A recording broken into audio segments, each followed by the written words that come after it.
Hey guys, thank you so much for joining me today. I'm swatching and reviewing the notorious Subculture Palette by Anastasia Beverly Hills. Before I jump into the review and do all the swatches for you guys, I want to thank one of my regular viewers, Lady Luck 187, because initially I was kind of on the fence about this product, but she was the one who said that she wanted to hear my thoughts on this palette, so she kind of gave me the final push. So if it hadn't been for her, I don't think I would have formed my opinions on this palette, because I was kind of thinking maybe the palette is not good, maybe I shouldn't get it, but she gave me the final push, and so here I am to do my review on this product for you guys. So that being said, let's jump into the review and let's analyze the product, every bit of it. Now this is the box that it came in. It's like a very deep teal blue box, and Subculture is written in like a very mustard yellow, and this retails for $42. Now it just says in a line a description about this whole palette. It says that this is an essential eyeshadow collection with 14 shades. You get 14 shades here in total, with featuring grungy mattes. Remember the word grungy because we are going to talk about it a little later in the video. So it has grungy mattes and bold metallics with an underground edge. Again, remember the word edge. Now at the back of the box you do have like a depiction of what shades did you get, what the inside of the palette looks like, and it also comes with like a brush with it. And this palette is made in USA, and the brush is made in China. And then it says hypoallergenic, dermatologist tested, and then the palette is cruelty free. What else? This, and also you get they say you get 14 shades. Each pan you get 0.02 ounce of product, which is actually not a lot. In fact, it's actually like a mini size, because just for reference, MAC's full size single pan eyeshadows, they give you 0.05 ounce of product. This is less than half of that. This is 0.02. MAC's full size is 0.05, so you get very less product in each pan. So yeah, I think that's it. You do have like the list of ingredients in the box.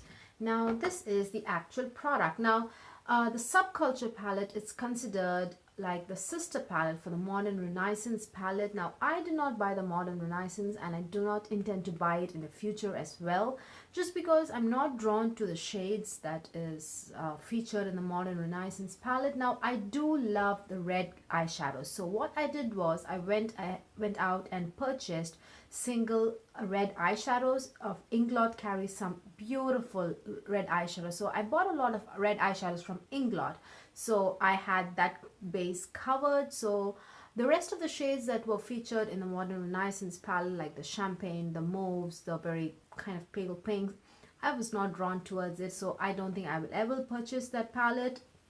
And so I don't know the formulation on the Modern Renaissance palette, so I don't think I will be able to compare that with this palette. I'm just going to review this palette alone, just by this, so without any reference, without any comparison, just the Subculture palette. Now this is like the fabric is velvet. It's very smooth to touch and it's already dirty. I've used this palette like 8 to 9 times now, and do you see it's like have black markings? I'm not sure how I got that, maybe eyeliner, I'm not sure. And very similar, color scheme. Subculture written in like mustard yellow, and then like a very deep teal green. And then at the back you do have like the list of ingredients here, which is also nice. So if you lose the box, you do have the actual palette to refer for the ingredients list. And what else? And they also give you the caution and warning statement: discontinue use if signs of rash or irritation appear. Yeah, that's it, you guys. Let's get into the actual product. It does come with a dual-ended brush. On this side you have like the yes, that's a lot of powder like flying away as I'm like doing this. But so the one side is a flat-ended brush, and then the other side is like a fluffy you do get a lot of product also here. So on this side you get the blending brush. So yeah, and it also says Anastasia Beverly Hills on the brush. So it does come with a mirror, I don't want to blind you guys. So this is the actual palette. Now I've told you guys earlier, just a few minutes before, that I have used this palette like 8 to 9 times and I have not cleaned this palette. Let's take a look at this maybe a little bit close up. Do you see any craziness in this palette? No, and I'm not like a very neat freak or very like obsessed with cleaning or anything. I just used it just like I would use any other palette. So I have not cleaned it. This looks normal. It doesn't look strange like the ones you see in other people's video. I feel they are being very dramatic, honestly. Now the way I use this palette is there's a mirror, so it's kind of reflecting. So let's take this side, or this side maybe. Yeah, what I do is I just take the brush and then pat. Do you see any product, excess product? No, you don't see it, because if you use the eyeshadow in this manner, you will not get any crazy like powderiness. Now if it had been any other brand, I would do that kind of little swirling motion. But let's see how much product you get. Do you see how much product gets deposited in that just 2 pats?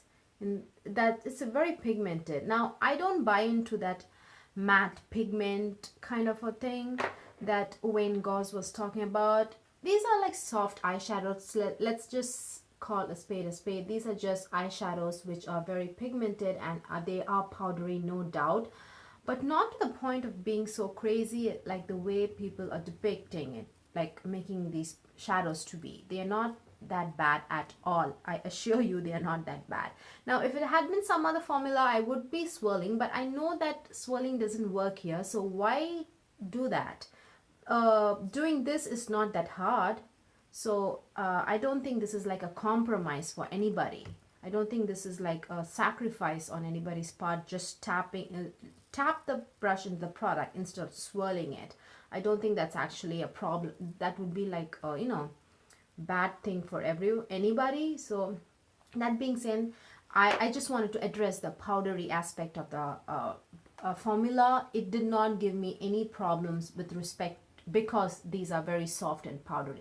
These did not present any problem for me on that front. Now that being said, let's watch the products and then the shades, and then I'll tell you guys how they performed and everything, and whether I like the palette or not. Let's swatch. This is the shade that I swatched actually on here with the brush. So and that is Axis, and then you have Mercury. Do you see how intense these shades are? Now I think the owner or the owner's daughter, I don't recall her name, she was telling that this palette was this is all star, by the way. It's like a muted ruby shade. She was telling that this palette was inspired by the social media fans. So I was wondering, when I saw these swatches and then the reviews, they look fabulous when you take pictures of this and when you're doing finger swatches. So you know, it's more of posturing, which is what social media is like all about. You know, posturing, photographs, and like you know, contrast and all those things. So I was thinking that maybe these were formulated especially for just for being photographed in social media. That was the you know, thought that was crossing my mind. This is like the shade that I swatch here is Adorn, which is like intense metallic bronze, and then you have like a very dirty olive green. Then you have Dawn, which is like a very beige shade. Now this is like so intense that this does not work as a transition shade on my skin tone at all. It's quite actually light on my skin tone. I actually have, if I were to use this as a transition shade, I would have to like blend it really well. So this doesn't, it's quite pigmented, doesn't work well as transition shade. And then you have Cube, which just looks white in the pan, but actually is a pink shade. Now it kind of looks like it's sheer, but this is actually pretty pigmented. Now based on the reviews that I saw already, those reviews like said that the metallics were not good, but actually I completely disagree with them. It's not a matter of opinion, guys. The metallics are good. That's a fact. The metallics, the three metallics in the palette are really, really good. This cube, the shade Cube, kind of the consistency is on the thinner side, but it's actually quite pigmented. Now, I do have hyperpigmentation in the inner corner of my eyelids on both eyes, but I did not had to build up the shade at all. It was so pigmented, just one layer, and it was really, really good. And it is in that opalescent shade, the pink shade. This is a really good shade. I was impressed by how the consistency was thin but yet pigmented and did not crumble. It didn't like look faded or you know, like sheer or anything. It's a good shade. And this shade is also really, really good. This is actually very foiled and metallic. This is not, but very pigmented. So this is Rowdy. It's like a very deep purple color. And then you have Edge. Now Edge looks kind of dark in the pan, but and also in the swatch, but when you apply it on the eyes, it kind of is on the lighter side. It's not as dark as you see. It doesn't like blend away or anything when I blend it. You can see the color on the eyes, but maybe because I do have some yellow in my skin tone to begin with, so maybe it's kind of blending in with that yellowness in my skin tone. But yeah, this is all kind of on the lighter side. That is the transition shade I have used. I have it here in the upper, just above the crease. And then you have Untamed, which is quite similar to the shade Axis, but I feel Axis has a little bit of blue in it, whereas this is like a plain green on the deeper side. Now, as you can see, all of these mattes are very grungy and kind of like dirty colors to begin with. They are not like badly formulated or anything, definitely not, but they are dirty colors. The colors themselves are kind of dirty. You can tell. Do you see this, this, this, this, and this?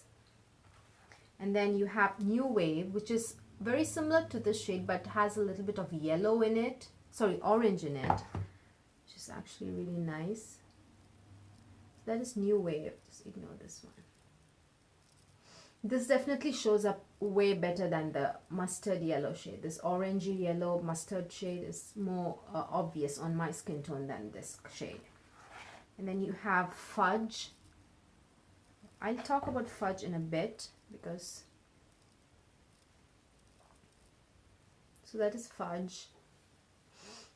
That's like a fudge, chocolate fudge kind of a shade. And then Electric is so pigmented. That is a shade that I have on the center of my eyelids. So that is like a green gold kind of a shade, which is very pigmented. With a brush, even whether you use it dry or wet, it's extremely pigmented and foiled. These two shades are very pigmented and foiled, the bronze and the green gold shade, which is Electric. And finally, you have Roxy. Roxy is such a beautiful color, guys. Now, my eyeshadow look is this shade Axis. Let me show it to you in the swatch. This shade Axis is what I have in the outer corner. Now, I have to say I've been wearing this eyeshadow look for 9 hours now. Minimum 9 hours. I haven't seen the time correctly, so I don't know how long I've been wearing, but minimum of 9 hours. So there is some fading, and I haven't touched up these eyeshadows at all. So I just applied it 9 hours ago, at least 9 hours ago, and I haven't touched up. So there is like a little bit of fading here in the actual crease, but you can tell that the pigment, I don't see any bald spots or patches of eyeshadows missing or anything. They are all intact. Now in the outer corner, I just have one shade in the crease. I'll tell you guys about that as well in a little bit later, in just a few minutes. But outer corner on both eyelids, I have this shade. And then in the that's just in the crease, and then in the inner and outer corner of the actual eyelids, I have the shade Roxy, which, do you see how vibrant this is? Have you seen a shade that's so light and pastel being so vibrant on dark skin? I have not. So I have in the inner corner and the outer corner, and in the center of the eyelid I have this shade, the green gold shade, the Electric shade in the center. That's all. And as a transition shade, I use this yellow. This yellow, I do have it just above the crease. So that's my eye look. And in the inner corner, in the inner, what's this called? I don't know. Is it inner corner? I have the shade Cube. You can see a little bit, but it's not very foil, so it doesn't pop anything. But you can tell that I have a little bit of pink inside here. So yeah, that's my look. Now formula. Let's talk about formula. As you can see, these are amazing for pictures and for swatching and for and even for brush swatching. I did do like a brush swatch here. So these are amazing for kind of that social media. Like it's perfect for that. Now, usage wise, with respect to metallics, I do not encounter any problems with any of these three metallics. They are fabulous. They are absolutely beautiful. I did not encounter any problems. There's nothing to it. Just pick up the product in your brush and apply it. They are very, very pigmented. They are not sheer at all. I totally disagree. I have heard reviews about that. I totally disagree. They are very, very pigmented and foiled. Well, the cube is not foiled, but it is pigmented. I did not have to build up the shade at all. It's very pigmented. Now, with respect to the mattes, now I didn't encounter blending issues, guys, with any of the shades. My blending skill is not a lot. I just learned a little bit of blending just by practicing because I love applying eyeshadows. That's it. I didn't like get any coaching, or I was not taught by anybody. So I did not encounter any problems with any of the mattes. Now let's talk about fudge. Fudge is such a bad shade. It's not like maybe a bad shade. No, it's a totally bad shade.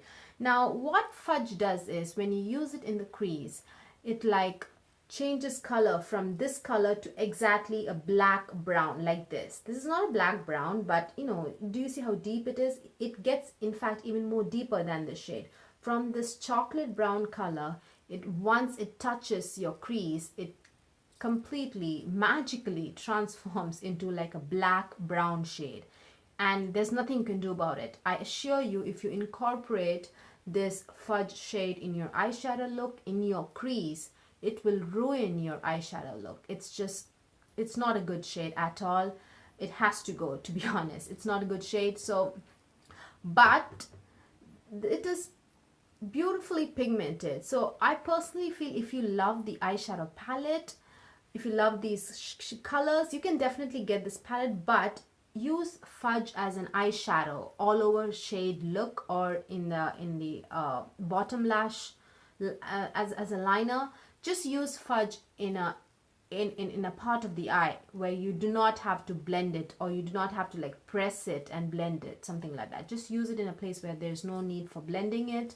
So if you do that, it works beautifully. Now I have to say, all of these matte eyeshadows are so pigmented and so velvety, guys. They actually, usually you'd see that matte eyeshadows are kind of work beautifully in the crease and as bottom lash line, but as an all over eyeshadow shade or lid shade, they kind of like seem sheer, or they would crumble. I feel there's like some kind of unevenness when I use a matte eyeshadow in the all over the eyelids as an eyelid shade. But these matte shades in this eyeshadow palette are so velvety. It makes your eyes, do you see how pigmented it still is? It actually glides on like velvet when you use these matte eyeshadows on your eyelids. So if you're someone who loves to use matte eyeshadows on your eyelids, I think you would be like blown away by this palette, because all of these mattes look so beautiful on the eyes as all of the eyelid colors.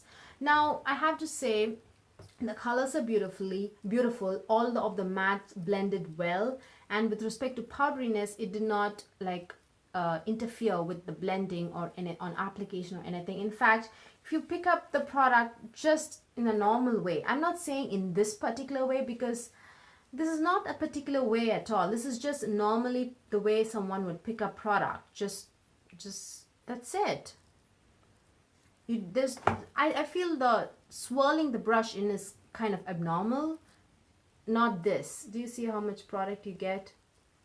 This is the normal way of picking up product in the brush, I feel, not the other way around. But anyways, what I'm trying to say is, except for Fudge, all of the shades are fantastic. Fudge, Fudge is not a shade where it's like you can't work with it, it's like totally useless or hopeless. I just feel using Fudge in the crease, it just will ruin your look. There's no question about it. Just use it in the part of the eye where you don't have to like blend it. Just apply it and it will be really, really good. And these eyeshadows do not fade away. As you can see, there is a little bit of fading here, but they do not fade away. They're really, really good, and I feel they do wear well. I don't see patches missing or anything.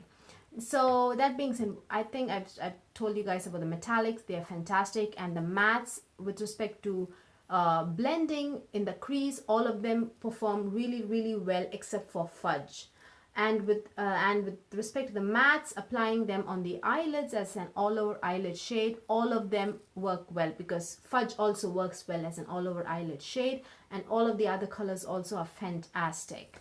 Now, there are some do's and don'ts with this palette. I'm not going to lie, it's not like an effortless palette like the Viseart mattes or like the Sugar Pill eyeshadows. They are not like effortless, like you can do whatever you want and you just get a fabulous eyeshadow look. It's not like that. There are definitely do's and don'ts with respect to this palette. Now, do you remember them describing these matte shades as grungy mattes, right? So all of these shades are like dirty colors to begin with. They are those grungy, dirty, edgy kind of colors. So I feel when you mix more than one dark shades in the crease, it will look muddy. That's how it looks. It looks muddy. I feel that it's not because these shadows are badly formulated. I don't think that's the reason. I just feel that the colors themselves are very dirty colors to begin with, dirty, deep, grungy colors to begin with. So when you mix both, just imagine mixing this and this. First of all, this green and this green, you're not going to get that gradient effect at all. You will not get it. They're just going to blend and kind of look similar. Now, if you mix these two, these two will look muddy, no doubt about it. So if you look, just imagine incorporating Fudge. Fudge will definitely ruin the look, yes. So I feel if you're going to use, I feel you can't do that complicated multiple eyeshadows in your crease kind of a look. I don't think this is that kind of a palette. I think if you do that, you will be very unhappy with the looks that you'd get. So if you want to do crease colors with this palette, I suggest just pick one shade and just use that shade in your crease all over. Or maybe you can just use one kind of shade here, maybe the red here, and then some other shade here, or another shade maybe in the outer corner of the crease. Inner corner, outer corner. Do not mix all the colors in one area in the crease and kind of try to blend it. It will look muddy. And personally, I feel I don't think because the formula of the mattes are bad. I feel the colors themselves, do you see these colors? If you mix them together, they will look muddy. Just imagine mixing this and this. It kind of will look kind of muddy because they are in the kind of similar family. This is a very deep burgundy, purple, red. I mean, not red, burgundy color, and this is like a very muted red color. So I feel they will kind of look muddy. So my sincere advice is to, if you want to like incorporate colors in your crease, just pick one color and do that. On your eyelids, I have used multiple colors. They're not going to look any you wouldn't like encounter any problems. But in the crease, for mattes, just pick one color. That is definitely a do's and don'ts. What else? That's it, I guess. And with respect to Fudge, do not use Fudge in the crease. So I personally feel that if you love the colors, I don't think you would find it very strenuous to make this palette work. You can easily make this palette work, but if you're not very much into the colors, you'd be like, why do I have to put in so much effort into this eyeshadow palette? Because this is $42 and you do not get a lot of product in each pan. Why should I put in so much effort into this? That thought will definitely cross your mind. So if that be the case, just skip the palette. But there are some do's and don'ts with respect to this palette. It's not an effortless palette at all. There you have to put in a tiny bit of effort to make this palette, you know, to come up with beautiful looks, but you can. It's not impossible. It's not like this palette is totally useless. I don't think it is at all, because I really like the look that I've come up with and it really looks good. So my main you know, downsides to this palette is fudge is totally bad, not a good color for the crease at all. All of the mattes are beautiful for the eyelids, all to apply them all together in the eyelids, and all the metallics are also beautiful on the eyelids, but this fudge is not good. It kind of oxidizes and kind of turns into like a very black brown, and it just ruins the look. Once you apply it in the crease, you just cannot move forward with the eye look unless you pick up another color and apply it all over and just cover this fudge up completely. But all of the mattes work beautifully on the eyelids and in the lash line, bottom lash line. And if you want to, and you cannot, I don't think you'll be able to incorporate many matte eyeshadows in the crease, you know, to do a complicated crease work. I feel you will end up getting a very muddy look. But just pick one eyeshadow, dark eyeshadow, and then apply it all over the crease in the outer corner, and they do work well individually by themselves. Just mixing them will result in a very muddy look. So that's my conclusion, guys. That's my observation on using this palette. And honestly, people should stop talking about this being muddy and like that's the only reason that this is bad. Honestly, it did not interfere with any kind of application or longevity of the products or anything, or the blending or anything. It's just a little bit soft. That's it. Just deal with it. That's it. So yeah, that's my review. Hope you guys found this video useful. Hope I like helped you guys in like making a decision as to whether you want this palette or not. I feel if you love the colors, pick it up. This is a good palette, and I don't think you would find this very hard to work with if you really love the colors. A little bit of do's and don'ts is there, but it's good. If you don't like the colors, I say skip it, because you would find this like, why do I have to put in so much effort in a palette like this? So that will cross your mind, that thought will. So yeah, hope you guys found this video useful. Please give this video a thumbs up if you like watching it, and thank you so much for staying till the end, guys. Thank you so much. Yeah, thank you so much for watching. Please subscribe. Bye.